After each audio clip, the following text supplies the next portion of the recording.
오늘 본문 말씀 우리 함께 보겠습니다. 마가복음 4장 9절에서 13절까지 있는 말씀, 계속해서 이어지는 말씀입니다. 본문 봉독합니다.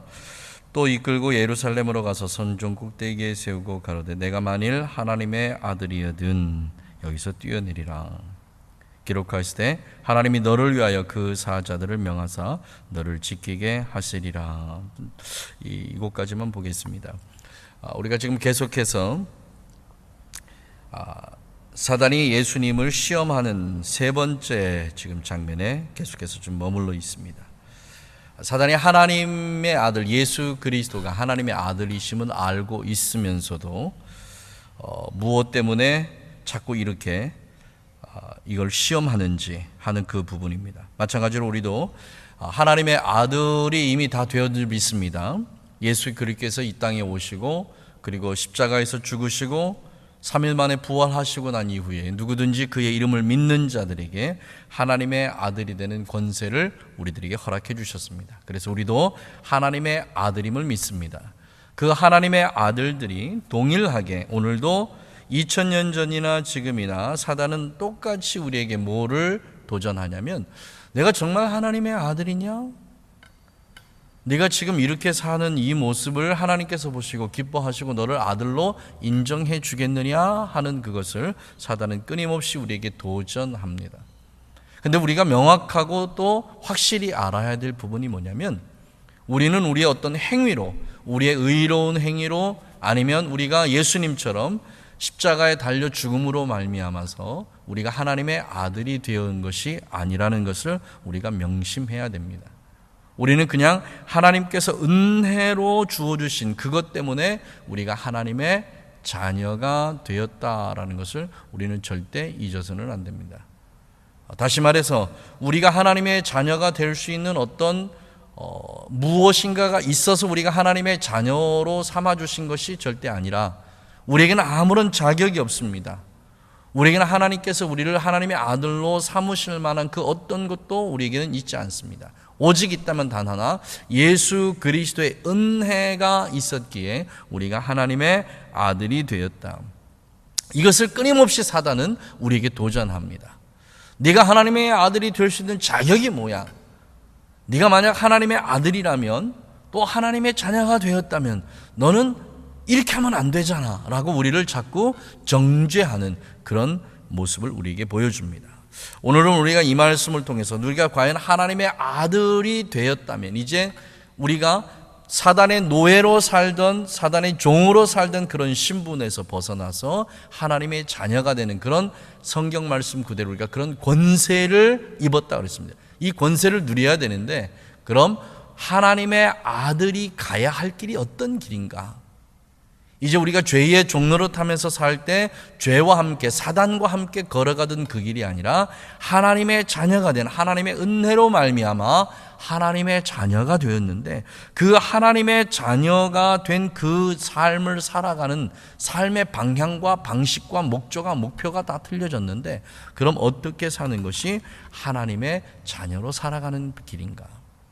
사실 그 말씀을 마태마가 누가 요한복음을 잘 우리가 상고해 보면 예수님께서 이 땅에 살다가 가신 그 모습, 그 발자취를 그대로 쫓아가면 우리는 그냥 하나님이 원하시는 삶을 살게 될 수밖에 없습니다.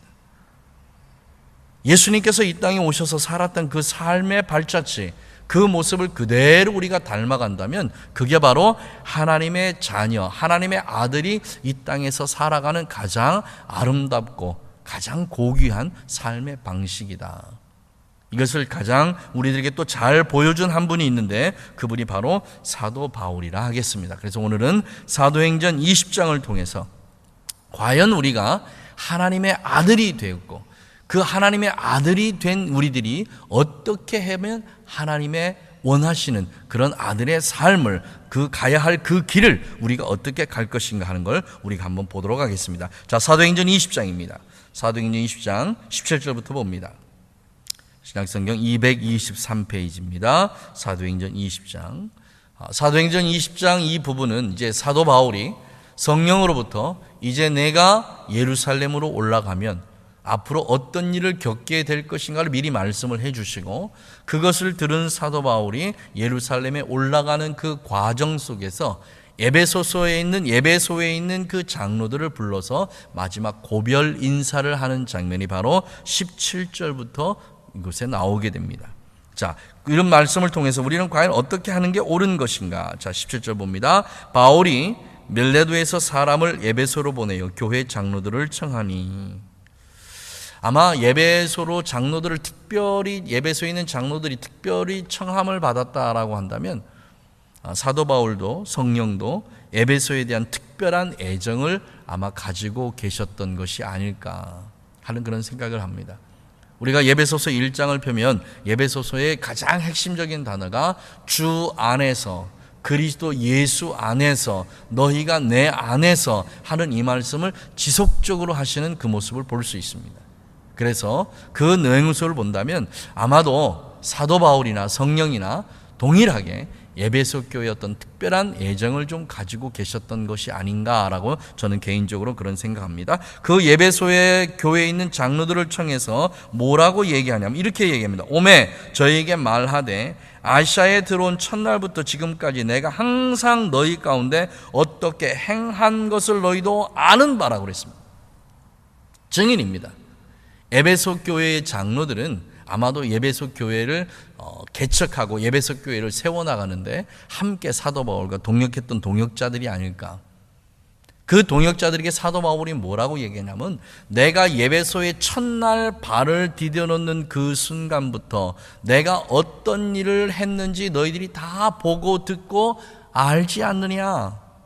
내가 어떤 일을 행했던 걸 너희들이 다 보고 듣고 알지 않느냐. 너희가 그 전에는 하나님을 알지 못하고 하나님 안에 없을 때, 하나님 안에 거하지 않을 때, 다시 말해서 진노의 자녀로 있을 때 너희들이 나를 보았지만 내가 그리스도 예수 안에서 너희들을 사랑으로 끌어안고 그 예수를 증거하고 전하고 너희들이 그걸 아멘으로 받아들이고 하나님의 아들이 이제는 되었지 않느냐. 너희들이 이 모든 걸 다 안다는 겁니다. 그런데 사도 바울이 무엇을 행하느냐 하면 바로 이걸 행하는 거예요. 자, 20절 봅니다. 유익한 것은 무엇이든지 공중 앞에서나 각 집에서나 꺼림이 없이 너에게 첫째는 전하였고 두 번째는 가르쳤고 21절에 보면 이렇게 되어 있습니다. 유대인과 헬라인들에게 하나님에 대한 회개와 이렇게 합니다. 그럼 사도 바울이 예배소에 들어가서 가장 힘을 썼던 게 세 가지인데 첫째는 회개를 선포했고 두 번째는 복음을 전했고 세 번째는 말씀을 가르쳤다라고 이렇게 얘기합니다. 이 세 가지 것은 복음서의 첫 부분에 등장하는 예수님의 사역을 소개하는 모든 제자들의 복음서의 처음에 기록한 말씀과 동일합니다. 회개하라, 천국이 가까웠느니라. 이게 예수님의 첫 번째 말씀이었습니다. 예수님께서 가장 원했던 것은 뭐냐면 이 백성이, 타락한 이 백성들이, 하나님을 떠나간 이 백성들이, 하나님을 배반하고 하나님을 거절한 이 백성들이 오히려 하나님을 섬긴다라고 말하지만 그들의 마음 중심에서 하나님이 계시지 않는 두 마음을 품고 살아가는 이 백성들에게 예수님께서 원하셨던 건 뭐냐면 너희들에게 한 마음을 가지고 오직 하나님 한 분만을 바라보라는 거예요. 너희들의 마음 속에 있는 세상을 향한 마음과 하나님을 향한 마음, 이 두 마음을 품고 살아가지 말고 오직 한 마음, 오직 한 마음, 하나님만을 바라보는 그 마음으로 돌아오라는 말씀입니다. 이것을 예수님께서 이스라엘 백성들에게 그의 사역을, 공생애를 시작하시면서 가장 처음에 하셨던 말씀입니다. 회개하라, 천국이 가까웠느니라. 그렇다면 우리는 알 수 있습니다. 하나님의 나라에 들어갈 수 있는 하나님의 사람들의 자격의 첫 번째 요건이 뭐냐면 회개하는 겁니다. 우리가 알듯이 회개는 입술의 자백에 자기 죄를 고백하고 자백하는 것으로 끝나지 않습니다. 뭐냐면 우리의 삶 전체를 하나님이 원하시는 삶으로 변화시키고 바꾸는 겁니다. 마귀가 원하는 삶, 마귀가 우리에게 주어진 자연인의 삶, 하나님의 자녀로서가 아니라 진노의 자녀로서 살던 그 모든 삶, 이방인으로서 살아가던 그 삶, 하나님의 말씀과 전혀 관계없이 살았던 그 삶, 내가 원하는 대로 살고 내 정욕에 따라서 살았던 그 모든 삶들을 다 이제는 정리하고 하나님의 뜻, 하나님의 선하신 뜻, 그 뜻에 따라서 자기 자신을 맡기고 살아가는 삶. 이 말씀을 신약에서는 하나님의 성령의 통치가, 하나님의 영이신 성령의 통치가 우리 안에 이루어졌다. 우리의 속사람이 그리스도 예수의 인격과 인품과 성품으로 성숙되어지고 날마다 그 안에서 자라나는 삶을 살아가는 것이 바로 하나님께서 원하시는, 이게 회개예요. 이게. 그래서 회개는 우리의 입술의 고백에서만 멈춰져서는 안 됩니다. 우리의 삶 자체가 완벽하게 하늘나라에 살아가는 삶, 하늘나라의 시민으로서 살아가는 삶, 그 삶으로 변화되어져야 하는 것이 바로 우리에게 맡겨주신 사명입니다. 예수님께서 이걸 원하셨던 겁니다. 사랑하는 나의 백성들아, 나의 자녀들아, 너희들이 하나님의 나라에 들어가게 전혀 부족함이 없도록 너희의 모든 행위와 너희의 마음의 중심을 다 새롭게 하고, 그리고 하나님 앞에 돌아오라. 이게 예수님께서 말씀하셨던, 회개를 선포하셨던 말씀. 그 다음에 두 번째로 예수님의 사역 중에 하나가 뭐냐면 천국 복음을 전파했다고 했습니다. 자, 그럼 복음이 뭐냐는 겁니다. 우리가 무엇을 복음으로 생각하냐면, 자, 로마서 1장 우리 한번 넘어갑니다. 로마서 1장 말씀 봅니다. 로마서 1장 2절 말씀 봅니다. 이 복음은 하나님이 선지자들로 말미암아 그의 아들에 관하여 성경에 미리 약속하신 것이라. 그럼 예수님께서 전한 복음의 핵심은 뭐냐면 바로 이겁니다. 모든 선지자와 예언자와 선견자들이 하나님의 은총의 계시의 말씀을 듣고 너희 조상들에게 주었던 구세주, 구주, 메시아, 그게 바로 나라는 겁니다. 그러므로 나를 믿는 모든 자들은 멸망하지 않고 하나님으로부터 구원함을 얻을 것이다 라고 해서 가르쳤던 게 바로 주님께서 전하셨던 복음의 핵심적인 내용. 하나님께서 너희 조상들에게 말씀하셨던, 너희의 선지자들에게 말씀하셨던, 그리고 성경에 기록해오는 모든 그 말씀에 다 누구를 향한 기록이냐면 나, 예수, 이 땅의 구세주로 올 나 예수에 관한 이 말이다라는 걸 말씀하신 거예요. 다시 한번 볼까요? 이 복음은 하나님이 선지자들로 말미암아 그의 아들에 관하여 성경에 미리 약속하신 것이라. 이 아들로 말하면 육신으로선 다윗의 혈통으로 나셨고 성결의 영으로는 죽은 자 가운데서 부활하여 능력으로 하나님의 아들로 인정되셨으니 곧 우리 주 예수 그리스도시니라 라고 얘기합니다. 예수님께서 전하셨던 복음은 아주 간단해요. 내가 구약 성경에 선지자를 통해서 미리 이 땅에 올 거를 예언되었던 바로 내가 이 사람이다. 나를 믿는 자는 이제 구원을 얻는다. 이것이 바로 예수님께서 이 땅에 오셔서 전하셨던 복음입니다. 나는 하나님의 아들이라는 거예요. 그러니까 제발 나를 믿으라는 거예요. 이것이 예수님의 가르쳤던 천국 복음, 전하였던 복음. 그럼 무엇을 예수님께서 가르쳤지? 예수님께서 이 땅에 오셔서 우리에게 가르쳐 주신 것이 뭡니까? 이게 바로 하나님의 말씀입니다. 하나님의 말씀을 우리가 어떻게 제대로 잘 풀어낼 것인가, 우리가 하나님의 말씀을 어떻게 잘 이해해낼 것인가 하는 게 우리에게 대단히 중요합니다. 많은 사람들이 이 말씀에 대해서 누구는 이렇게 얘기하고 누구는 이렇게 얘기하고 얘기합니다. 그러나 하나님의 말씀은 진리입니다. 성경은 성경으로만 풀어져야 그 말씀이 제대로 이해되고 그 말씀이 제대로 인식되는 것이지, 사람이 아무리 열심히 말씀을 공부한다 할지라도 하나님의 영에 의해서 그 말씀이 잘 풀어지지 않는다면 그것은 하나님의 말씀이 아니고 내가 발표하는 연구 논문일 뿐입니다. 이게 다른 거죠. 주님께서 이 땅에 오셔서 뭘 가르치셨나요? 가장 핵심적인 가르침은 이것 하나입니다. 주 너희 여호와 하나님을 사랑하고 내 이웃을 내 몸같이 사랑하라 하신 말씀. 이것이 예수님께서 이 땅에 오셔서 우리에게 가르쳐 주신 가장 핵심적인 내용입니다. 사랑하는 우리 가족 여러분, 한번 우리의 마음을 한번 살펴보기를 원합니다. 우리가 정말 하나님을 얼마만큼 사랑하고 있는 거예요. 하나님은 우리를 사랑하셔서 하나밖에 없는 독생자 예수 그리스도를 우리에게 아낌없이 내어주셨는데, 하나님께서 만약 나에게 무언가 내 삶에 뭔가를 요구하신다면 나는 무엇을 그분에게 내어드릴 수 있을 것인가? 나는 무엇을 내어드릴 수 있지? 내가 하나님 앞에 드릴 것이 무엇이지? 이 질문에 대해서, 이 물음에 대해서 사도 바울은 이렇게 얘기합니다. 23절 봅니다. 오직 성령이 각성해서 내게 증거하여 결박과 환난이 나를 기다린다 그랬습니다. 여러분, 하나님의 아들이 가는 길에는 반드시 뭐가 있냐면 결박과 환난이 기다리고 있다는 것을 우리가 결코 잊어서는 안 됩니다. 하나님의 아들이 되는 것 참 영광스러운 길입니다. 하나님의 아들이 되는 건 너무너무나 기쁘고 즐거운 일입니다.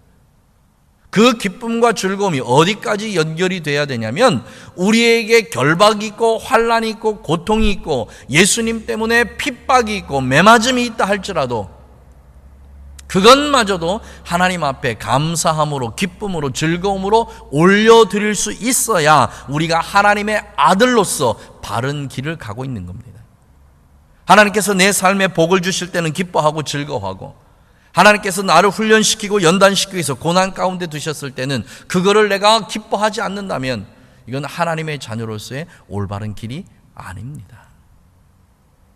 이 길을 우리에게 가장 잘 보여주고 있는 분들이 있는데 그게 바로 다니엘의 세 친구들입니다. 느부갓네살 왕이 큰 신상을 만들어 놓고 그곳에 절하지 않는 자는 전부 다 저 불 속에 넣어서 태워 죽인다고 얘기해요. 그때 다니엘의 세 친구들이 결코 우상에 절하지 않아요. 이 세 친구들을 너무너무 사랑했던 느부갓네살은 오히려 그 친구들에게 예언합니다. 제발 이번 한 번만 좀 잘 넘어갈 수 있으면 되지 않겠니? 이번 한 번만이라도 너희들의 뜻을 굽히고 내가 원하는 대로 좀 따라주면 안 되겠니? 여러분, 사단이 하는 일은 늘 이런 일입니다. 이번 한 번만이, 이번 한 번만. 내가 너한테 계속해서 이걸 하라고 요구하는 게 아니라 그냥 이번 한 번만 그렇게 해주면 안 되겠니? 이게 사단이 끊임없이 우리를 유혹하는 유혹의 방법입니다. 오늘 하루만 그냥 예배에 참석하지 않으면 안 되겠니? 이번 한 번만 이렇게 하면 안 되겠니? 지금까지 계속 열심히 했잖아. 그리고 앞으로도 열심히 할 거잖아. 그러니까 이번 한 번만 네가 그렇게 해주면 안 되겠냐. 사단이 늘 이런 방식입니다. 그런데 중요한 건 뭐냐면 이 한 번을 사단에게 내주고 나면 그 다음에는 끊임없이 사단에게 끌려갈 수밖에 없다. 저번에는 그렇게 한 번 했었잖아. 이번에도 그렇게 할 수 있어. 사단은 하나님 말씀 안에서 우리가 불법을 저지르는 것을 격려합니다. 그래서 우리에겐 정말 중요한 게 뭐냐면 이 한 번을 사단에게 내어주지 않는 겁니다. 그때 느부갓네살 왕이 그렇게 예언하더라도 이 세 친구는 이렇게 대답합니다. 아닙니다. 우리는 결코 하나님을 섬기는 그 일에서 우리는 벗어날 수 없습니다. 그러자 느부갓네살은 화를 내면서 지금 있는 그 불보다 더 많이 7배나 강한 불을 떼라고 얘기하고 그 친구들을 그 안에 밀어넣으려 할 때 이 세 친구의 고백은 바로 이런 고백입니다. 왕이시여, 왕이 우리를 저 불 가운데 집어넣는다 할지라도 하나님께서 우리를 지키실 것을 우리는 믿습니다. 그러나 그리하지 아니하실지라도, 하나님이 우리를 그냥 불 가운데서 죽게 한다 하실지라도 하나님, 그분 한 분만을 우리가 섬길 것이고 왕이 원하는 그 신상에 우리는 결코 절하지 않을 것입니다. 이게 하나님의 아들들이 가야 할 길입니다. 세상이 마지막이 치다르면 종말로 치다르면 치다를수록 사단은 우리에게 뭐를 요구하냐면 많은 거 요구하지 않습니다. 많은 횟수도 요구하지 않습니다. 딱 한 번입니다. 한 번. 이 한 번만 그렇게 넘어가면 되지 않겠니? 라고 얘기합니다. 그때 우리의 마음을 사단에게 내어주면 우리는 더 이상 하나님이 원하시는 하나님의 아들의 길을 걸을 수 없다는 것, 여러분 이걸 명심하기를 주님의 이름으로 다시 한번 축복합니다. 자, 결박과 환난이 나를 기다린다. 이제 우리 가족들 앞에 무엇이 기다리느냐? 물론 하나님의 큰 은혜 가운데 우리에게 주실 복들이 반드시 있습니다. 반드시 있습니다.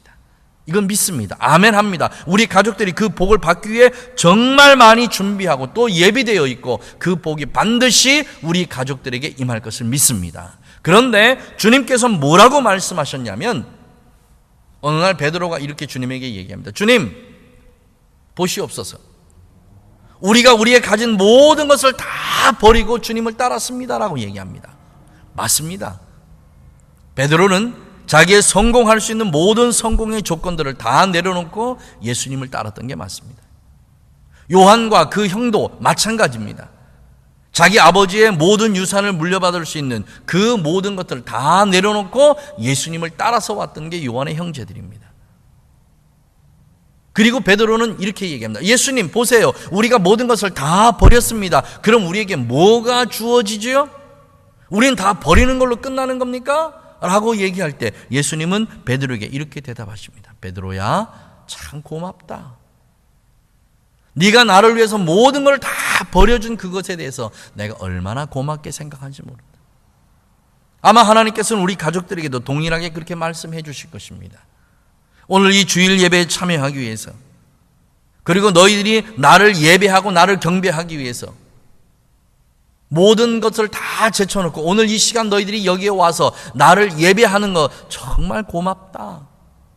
많은 사람들이 이 시간을 사모하고 고대하고 이 시간에 오고 싶어 해도 오지 못하는 사람들이 있고, 또 이 시간을 기다리면서 이 시간은 반드시 예배하겠다라고 얘기하지만 사단의 여러 가지 꾀임 때문에 이 자리에 못 온 내 자녀들도 있는데 이 시간 이 자리에 와줘서 참 고맙다. 예수님 말씀입니다. 그리고 예수님이 이렇게 베드로에게 말씀하셨습니다. 베드로야, 너희가 이 땅에서 나를 위해서 버린 것 내가 다 안다. 다 기억하고 있다. 너희들이 그 버린 모든 것 이상으로 내가 너희들에게 다 채워줄 것이다. 그런데 베드로야, 이 한 가지 잊지 마라. 고난과 함께 이것이 너희에게 주어진다는 것을 절대 잊어서는 안 된다. 이게 지금 사도 바울이 우리에게 주는 말씀입니다. 결박과 환난이 우리를 기다린다는 겁니다. 그때에 하나님의 아들들인 우리의 마음 자세, 우리가 어떻게 그 안에서 우리 마음을 하나님 앞에 드려야 되는지, 우리가 가야 할 길이 어떤 길인지, 우리의 취할 행동이 어떤 행동인지를 24절에 정확하게 기록합니다. 함께 읽었으면 좋겠습니다. 나의 달려갈 길과 주 예수께 받은 사명 곧 하나님의 은혜의 복음 증거하는 일을 마치려 하면은 나의 생명을 조금도 귀한 것으로 여기지 아니하노라.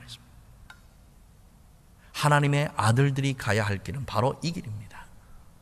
우리의 목숨이 아까워서, 우리의 목숨 때문에 이것이 두려워서 하나님께서 원하시는 그 길을 가지 못한다면 우리는 하나님의 아들들이 될 자격이 없습니다.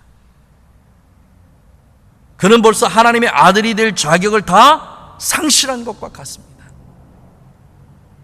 예수님 우리에게 말씀할 때 이렇게 말씀하셨어요. 나를 위하여 목숨을 버리는 자는 그 목숨을 다시 얻을 것이고, 나를 위하여 그 목숨이 아까워서 두려워서 버리지 못하는 자들은 그 목숨을 다 잃는다고 말씀하셨습니다. 사랑하시는 우리 가족 여러분, 하나님의 아들이 되는 그 길은 우리의 목숨을 내어놓아야 되는 길입니다. 하나님의 아들들이 되는 길은 우리가 순교적 사명을 가지고 순교적인 마음을 가지고 우리가 하나님 앞에 나아가지 않으면 우리는 하나님께서 원하시는 그 삶을 살아낼 수도 없고, 하나님께서 원하시는 그 삶 가운데 우리가 있을 수도 없고, 하나님의 자녀가 되는 것을 포기하는 것과 똑같습니다. 사도 바울이기 때문에 이럴 수 있었을까요? 베드로이기 때문에 그럴 수 있었을까요? 아니면 어떤 특별한 은혜가 주어져서 이럴 수 있었을까요? 그런 건 아닙니다. 그들의 마음속엔 오직 한 분, 하나님을 지극히 사랑하는 그 하나의 마음이 그들의 삶을 이렇게 이끌어갔던 겁니다. 사랑하시는 우리 가족 여러분, 우리의 마음에 하나님을 사랑하는 마음이 우리 안에 가득 채워져 있다면, 오늘 사도 바울이 이렇게 고백하는 것처럼 내가 복음을 증거하는 일을 내가 이제 마치려 하면은 나의 생명도 조금도 아깝지 않다. 하나님께서 내 생명을 원한다면 내 생명 여기 있으니 하나님, 이 생명 하나님을 위해서 드리겠습니다. 얼마나 영광스럽습니까? 하나님이 나의 생명을 원하시는데, 나의 순교의 피를 원하신다는데 이것보다 더 큰 은혜가 어디에 있겠습니까? 이것만이다. 그러면서 사도 바울은 이렇게 이 말씀을 에베소에 있는 장로들에게 전합니다. 자, 19절 말씀 봅니다. 내가 너희를 위해서 어떻게 행했는지 너희들 아니냐? 모든 겸손과 눈물로 유대인의 관계를 위하여 당한 시험을 참고 오직 주를 섬겼다는 겁니다. 이건 예수님의 삶입니다. 이게 바로 예수님의 삶이에요. 예수님은 겸손으로 우리를 섬기셨습니다. 빌립보서 2장에 이렇게 주님은 우리에게 말씀하십니다. 그가 하나님과 동등됨을 취하지 아니하고 오히려 육신을 입고 이 땅에 오셔서, 이렇게 표현합니다. 겸손입니다. 창조주 하나님께서 피조물인 우리의 육신의 몸을 입고 이 땅에 오셔서 우리가 당해야 될 모든 고난과 고통을 친히 경험하신 분이 바로 주님이십니다.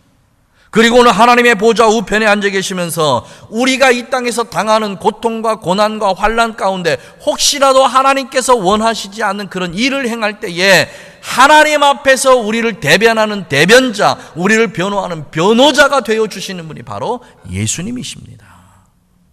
지금 이 모습을 성령께서 말씀하십니다.